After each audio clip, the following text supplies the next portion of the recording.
నమస్తే, welcome to BCN news. నేను విజయలక్ష్మి. ముందుగా ముఖ్యాంశాలు. వేట్లపాలెం బాణసంచా పేలుడు ఘటనపై అసెంబ్లీలో సీఎం చంద్రబాబు కీలక ప్రకటన. మృతుల కుటుంబాలకు రాష్ట్ర ప్రభుత్వం తరపున 20 లక్షల రూపాయలు ఎక్స్ గ్రేషియో. రాబోయే 5 ఏళ్లలో కేవలం ఐటీ రంగంలోనే 5 లక్షల ఉద్యోగాల కల్పన లక్ష్యమన్న లోకేష్. గూగుల్, TCS, కాగ్నిజెంట్ వంటి సంస్థల ఏర్పాటుపై రాద్ధాంతం తగదని హితవు. ప్రజలందరికీ ఆరోగ్య భద్రత కల్పించాలన్న లక్ష్యంతో కూటమి ప్రభుత్వం CCA విధానాన్ని అనుసరిస్తోంది. అసెంబ్లీలో వివరించిన మంత్రి సత్యకుమార్ యాదవ్.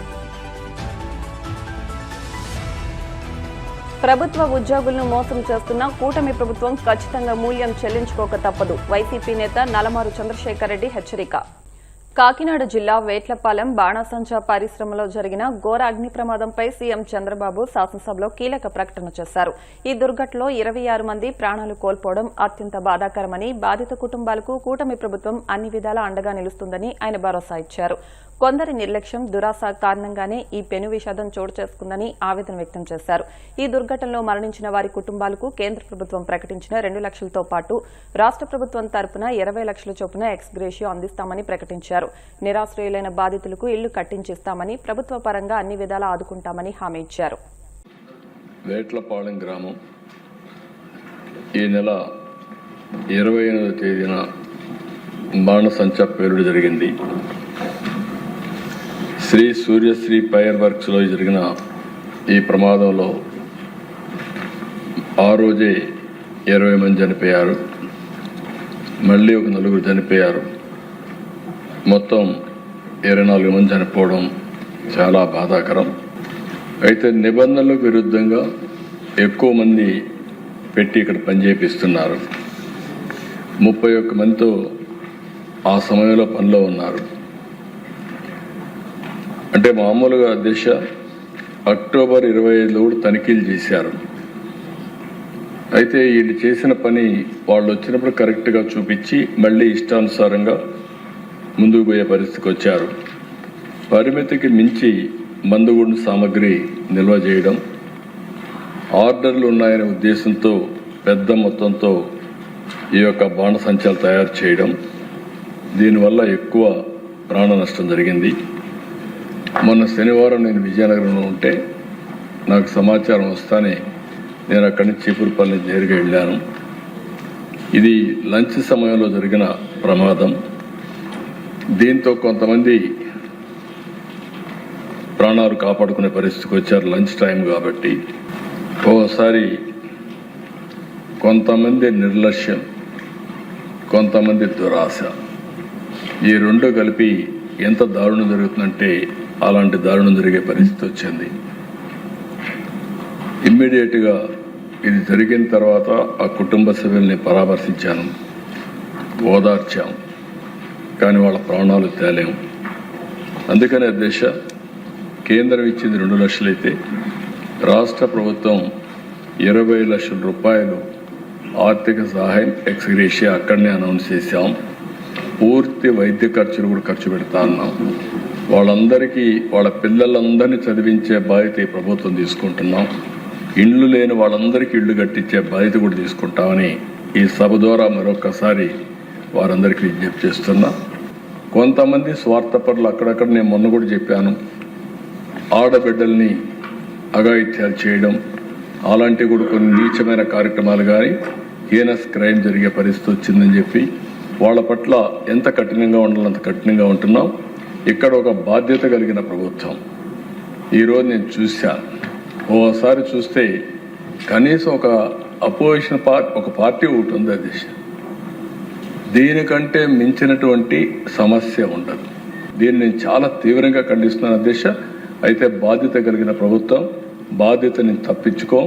కానీ ఎవరి కోసం కాదు, ప్రజల కోసం పనిచేస్తున్నాం.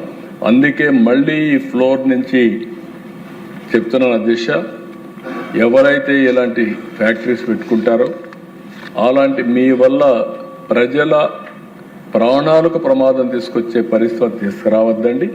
కఠినమైన చర్యలు తీసుకుంటాం, కఠినమైన నిబంధనలు పెడతాం, పర్యవేక్షిస్తాం. రాబోయే రోజుల్లో ఇలాంటి జరిగితే మాత్రం ఇప్పుడు కూడా ఈ ఇష్యూ కూడా వదిలిపెట్టాం.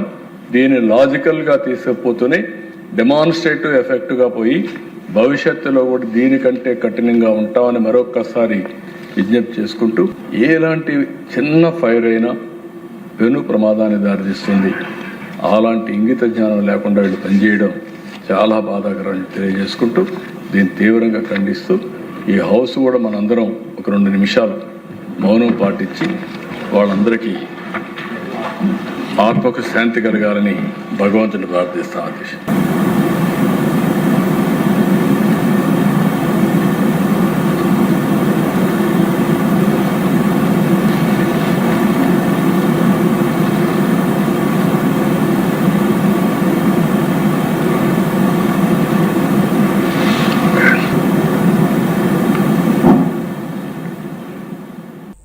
గూగుల్, కాగ్నిజెంట్, టీసీఎస్, ఆసిప్ వంటి అంతర్జాతీయ దిగ్గజ సంస్థలు అడ్రస్ లేని కంపెనీల యువతకు ఉద్యోగాలిచ్చే సంస్థలకు భూములిస్తే తప్పేంటి అని మంత్రి నారా లోకేష్ వైసీపీని సూటిగా ప్రశ్నించారు. అసెంబ్లీలో ఐటీ శాఖ పద్ధతులపై జరిగిన చర్చలో మంత్రి మాట్లాడుతూ 99 పైసలకే భూమి కేటాయింపులపై టీమ్ 11 తప్పుడు ప్రచారం చేస్తుందంటూ మండిపడ్డారు. కేవలం రాజకీయ విద్వేషంతోనే మంచి కంపెనీలపై బురద చల్లుతున్నారని, కోర్టులకు వెళ్లి అడ్డుకుంటున్నారని మండిపడ్డారు. విశాఖపట్నాన్ని గ్లోబల్ ఐటీ మ్యాప్లో నిలపడమే కూటమి ప్రభుత్వ లక్ష్యమని స్పష్టం చేశారు. 2019 నుంచి 24 వరకు ఒకసారి చూస్తే గత ప్రభుత్వం ఇండస్ట్రీస్ పైన ఒక పక్కన, రెన్యూబుల్ ఎనర్జీ ప్లేయర్స్ పైన ఇంకో పక్కన, అదే విధంగా ఐటీ ఎలక్ట్రానిక్స్ కంపెనీస్ పైన ఒక యుద్ధం చేశారు అధ్యక్ష. దానివల్ల ఆంధ్ర రాష్ట్ర యువకులు తీవ్రంగా నష్టపోయారు అధ్యక్ష.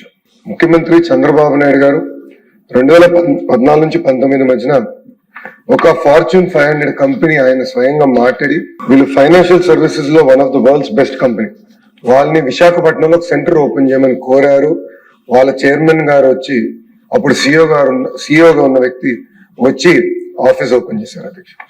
కానీ దాని తర్వాత అధ్యక్ష చంద్రబాబు నాయుడు గారి పైన కక్ష పెట్టుకుని ఆయన తీసుకొచ్చిన కంపెనీ కనుక ఆ కంపెనీ పైన పార్లమెంట్ లో ఆరోపణలు చేశారు అధ్యక్ష.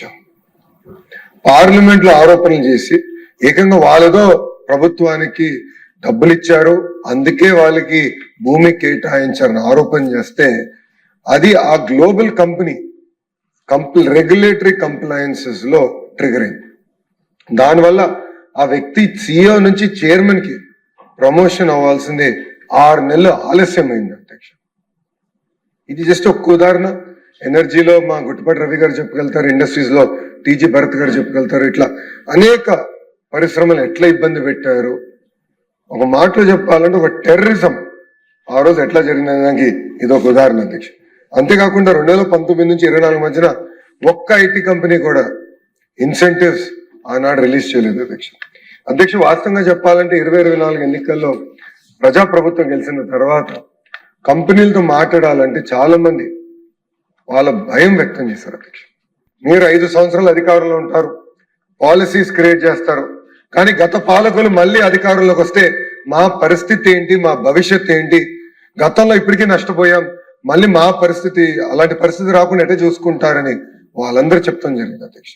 కానీ అధ్యక్ష ఆనాడే ప్రజలు చెప్పాం, మళ్ళీ చెప్తున్నా, మనం తెలంగాణకి హైదరాబాద్ ఉండొచ్చు, తమిళనాడుకి చెన్నై ఉండొచ్చు, కర్ణాటకకి బెంగళూరు ఉండొచ్చు, ఆంధ్ర రాష్ట్రానికి బ్రాండ్ చంద్రబాబు నాయుడు గారు ఉన్నారు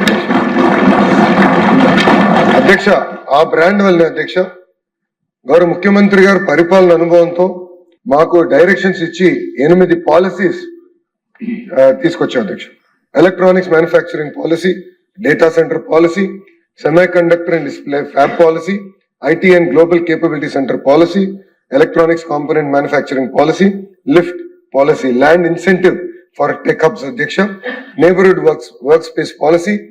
భారతదేశంలో మొదటిసారిగా ఏ రాష్ట్రం చేయని విధంగా state level quantum computing policy కూడా మా డిపార్ట్మెంట్ తీసుకొస్తాం జరిగింది అధ్యక్ష. కంపెనీ వచ్చింది, వేలాది మందికి అద్భుతమైన ఉద్యోగాలు ఉపాధి కల్పిస్తారన్న లక్ష్యంతో ఈ రోజు వాళ్ళకు కూడా 1 రూపీతో భూములు కేటాయిస్తాం జరిగింది అధ్యక్ష. కానీ అధ్యక్ష ఈ టీమ్ 11 బయటికి వెళ్ళి మా పైన ఆరోపణలు చేస్తున్నారు అధ్యక్ష. అడ్రస్ లేని కంపెనీలకు మేము చౌకగా భూమి ఇస్తున్నాను. కాగ్నిసెంట్ అడ్రస్ లేని కంపెనీనా, టీసీఎస్ అడ్రస్ లేని కంపెనీయా, గూగుల్ అడ్రస్ లేని కంపెనీయా, ఏఎస్ఎఫ్ అడ్రస్ లేని కంపెనీ అధ్యక్ష. వాళ్ళు చేయరు, చేసే వాళ్ళ అడ్డుకుంటారు అధ్యక్ష. అధ్యక్ష నిజంగానే మన వీళ్ళు కోర్టు కూడా వెళ్ళారు అధ్యక్ష. గౌరవ చీఫ్ జస్టిస్ గారు చాలా స్పష్టంగా ఎస్ ప్రజల ప్రయోజనాల కోసం వాళ్ళు ₹1 ఇస్తే మీకేంటి ఇబ్బంది అని PILని పక్కన పెట్టేశారు.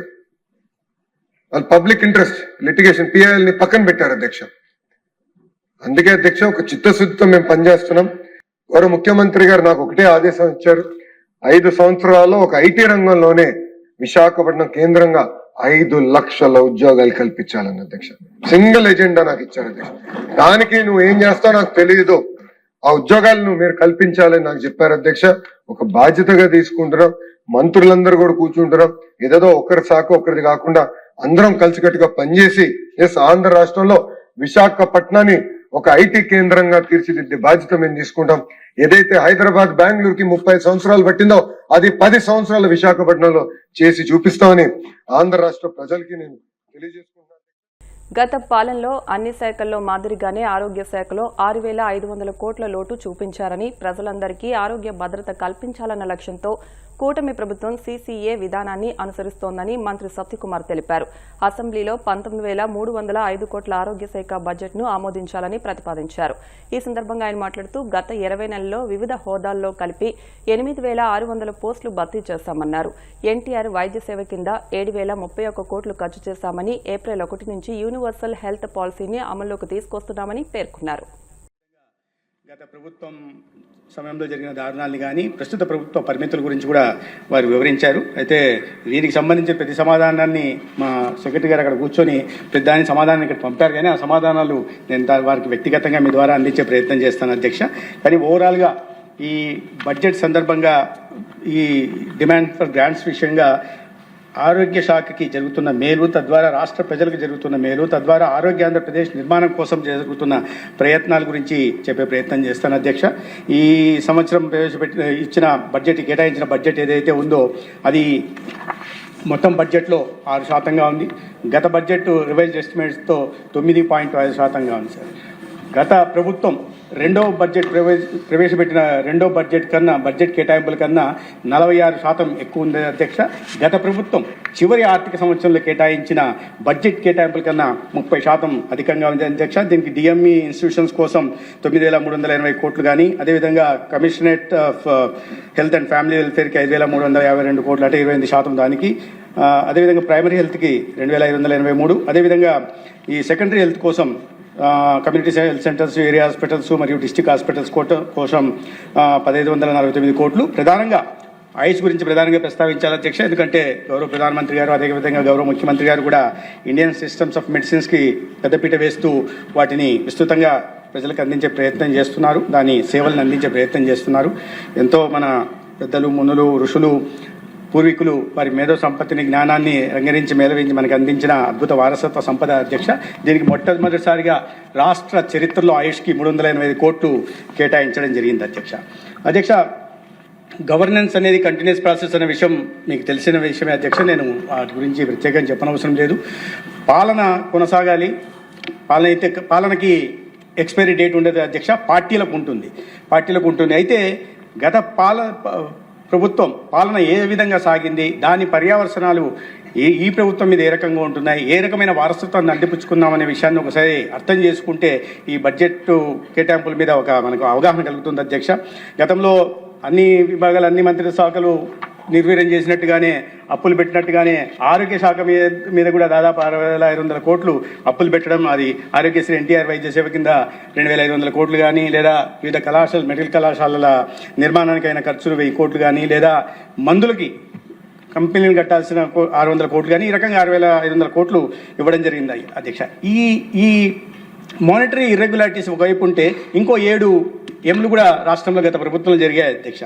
అది ఒక miss governance, missing accountability, miss management of finances, missing out dead lines, missing out on central funds, missing out state shares and mistaken priorities అధ్యక్ష. ఈ 7 Mలు కలిసి మొత్తానికి గత 5 సంవత్సరాల పాలన ఎలా అయిపోయిందంటే మిస్డ్ ఆపర్చునిటీస్గా, రిజిమ్ని మిస్డ్ ఆపర్చునిటీస్గా చెప్పుకోవాలి అధ్యక్ష.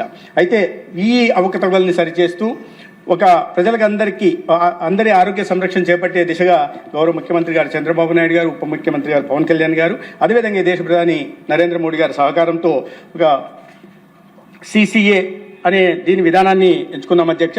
అది ఒకటి కరెక్షన్, గత తప్పుల్ని కరెక్షన్ చేసే విధంగా, అదేవిధంగా కన్సాలిడేషన్, ఆ తప్పుల్ని తర్వాత వాటిని పటిష్టపరిచే విధంగా, అదేవిధంగా యాక్సలరేషన్, మరింత కాస్త వీటిని సమర్థవంతంగా ఆరోగ్య వ్యవస్థను పటిష్ట చేసే దిశగా తీసుకెళ్లే ప్రయత్నాలు చేస్తున్నాం అధ్యక్ష.